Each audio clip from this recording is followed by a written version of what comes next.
Welcome to The Explainer. I am so thrilled you're here. Today, we're setting out on an energetic, total myth-busting journey deep into the science of your metabolism and your hormones.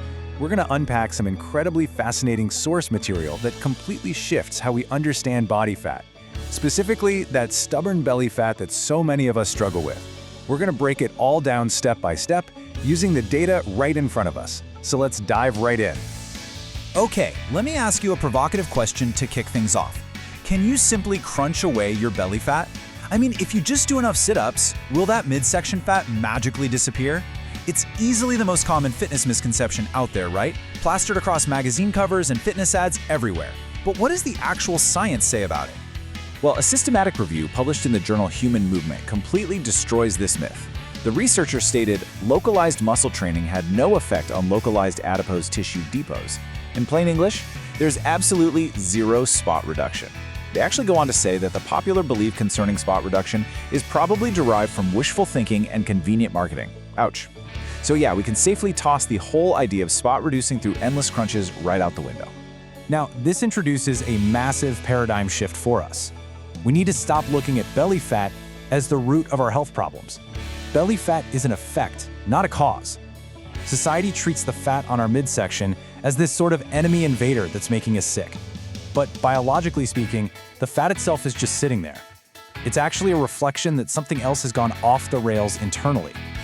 The dangerous part isn't the fat itself. It's the biological mechanism that forced the body to store the fat there in the very first place. Let's walk through the biological domino effect that actually drives that storage. Step 1. Your stress hormone, cortisol, spikes. Step 2. This triggers a sudden rise in your blood sugar. Step 3. That elevated blood sugar forces the release of insulin, which, by the way, is a seriously powerful fat-storing hormone. And finally, step 4. The combination of high cortisol and high insulin stores that energy directly as fat around your midsection. A brilliant, though pretty extreme example of this is Cushing's disease. In Cushing's, the body produces massively high levels of cortisol, which leads directly to rapid, profound central obesity.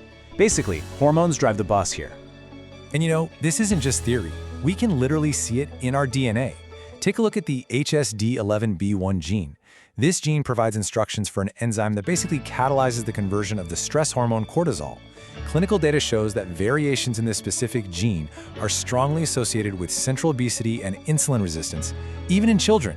So this is absolute clinical proof that how your body handles stress hormones, along with your genetics, plays a massive role in driving that stubborn belly fat. Which brings us to 50 years of fat phobia. For decades now, we've been told that eating dietary fat causes belly fat and heart disease. But there is a brilliant analogy that shows why that's a total fallacy. Blaming dietary fat and cholesterol for metabolic disease is literally like blaming the fire department for causing a house fire just because you always see them at the scene. It's a classic mix-up of association versus causation. The damage and inflammation, the fire itself, was already there, driving the problem. The cholesterol just showed up to respond to the damage. So here is the absolutely crucial point you need to take away. You are not what you eat. You are what your hormones trigger. We have this overly simplistic idea that if you eat a piece of fat, it travels down your throat and just sticks right to your belly. But food is really a chemical messenger. Once you consume it, metabolic reactions kick off, hormones are triggered, and your body decides what to do with that energy based entirely on the hormonal environment, not just the raw caloric deposit. If you need a surprising real-world example, just picture a cow. A cow eats grass all day long, right? Now, grass has virtually zero fat, but it is absolutely packed with carbohydrates. Yet, what is a cow's body full of? Saturated fat and cholesterol. The cow didn't eat saturated fat. Instead, its body took the carbohydrates from the grass, broke them down, and metabolically converted them into highly stable saturated fats like palmitic and stearic acids. And guess what? The human body does the exact same thing with excess carbohydrates. This totally upends the whole low-carb versus low-fat debate, which leads me to ask you, what fuel do you think your body actually prefers to burn right now, just sitting there at rest? I mean, most people assume we run entirely on carbohydrates and sugar. To answer that, we first need to look at our basal metabolic rate. That's the energy your body burns just to stay alive, before you even lift a finger to exercise. If you burn 2,000 calories a day as a baseline, look at where that energy actually goes. Your liver is a massive factory using 27% of that energy. Your brain takes 19%. Your resting muscles take 18%. Your hardworking kidneys demand 10%, and your heart uses 7%. Now let's connect the dots and look at their preferred fuel sources. The liver, which is our biggest energy consumer, actually prefers to run on 85% fat.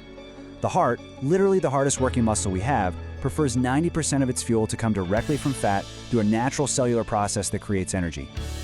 The only major exception here is the brain, which strictly uses glucose or ketones. When you add all the math up across your organs, this is the massive takeaway. At rest, up to 85% of your body's energy comes directly from fat. Your cells absolutely love fat. It is a stable, clean-burning fuel that your hardest-working organs prefer to use all day long, provided, of course, that your insulin levels actually allow them to access it. Which naturally brings up a major point of confusion. You're probably thinking, if our organs love fat so much, why do high-carbohydrate diets make us store so much belly fat? If we're burning fat all day, how is it piling up on our waistlines? Well, it all comes right back to insulin and the mechanics of storage. See, no matter what macronutrient you overeat, whether it's an excess of starch, protein, or dietary fat, the body handles the excess essentially the exact same way when insulin is running high. It converts that excess energy into highly efficient storage forms. Specifically, it creates palmitic acid, which is a 16-carbon saturated fat, and stearic acid, an 18-carbon saturated fat. And that is exactly what makes up the vast majority of the tissue on your midsection. Now notice the stark contrast between the fats our body makes naturally versus what we're constantly told to eat. Think about stearic acid, a natural, highly stable saturated fat. Compare that to linoleic acid, the highly processed, incredibly unstable fat found in safflower, corn, and seed oils. Modern advice pushes us toward the seed oils, claiming they're heart healthy. But these plant oils actually promote inflammation through omega-6 pathways. That is completely unlike the neutral, stable, saturated fats our bodies are actually designed to utilize and store safely. And clinical research perfectly illustrates this point. Researchers took mice and fed them different diets. The group fed stearic acid, remember that's the saturated fat, experienced incredible results. Their dangerous visceral belly fat decreased by a staggering 70%. Not only that, their lean body mass actually increased and their blood sugar dropped dramatically. By giving the body a stable, neutral fuel source that doesn't continually spike insulin, the metabolic markers vastly improved and the belly fat practically melted away. So, we've broken down the myths, we've looked at the genetics, the metabolic rates, and the studies.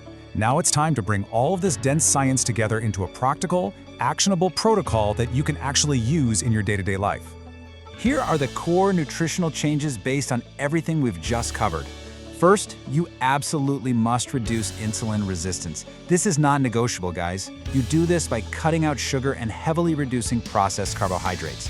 Second, embrace natural saturated and monounsaturated fats. Think high-quality meats, butter, and extra virgin olive oil. Give your organs the fuel they actually prefer. And third, strictly avoid all inflammatory seed and plant oils like corn, soybean, and safflower oils. Remember, the whole goal here is to control the hormone insulin, not just endlessly and miserably restrict calories. But listen, it's not just what you eat, it's when you eat.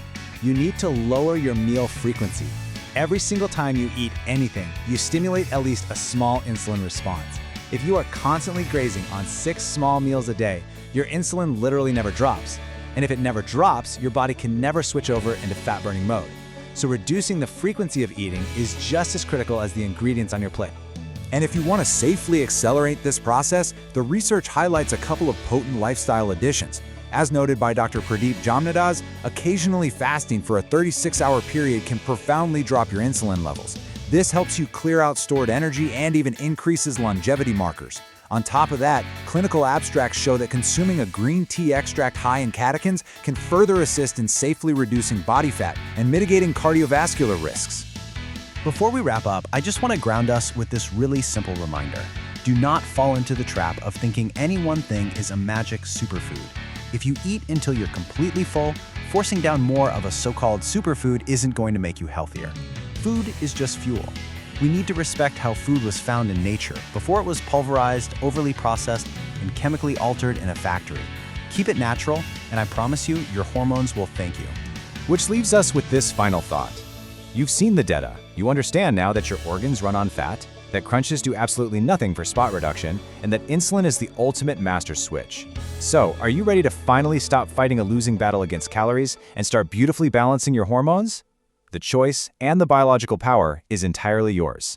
Thanks so much for joining me on this explainer, and I really hope this completely changes how you look at your health.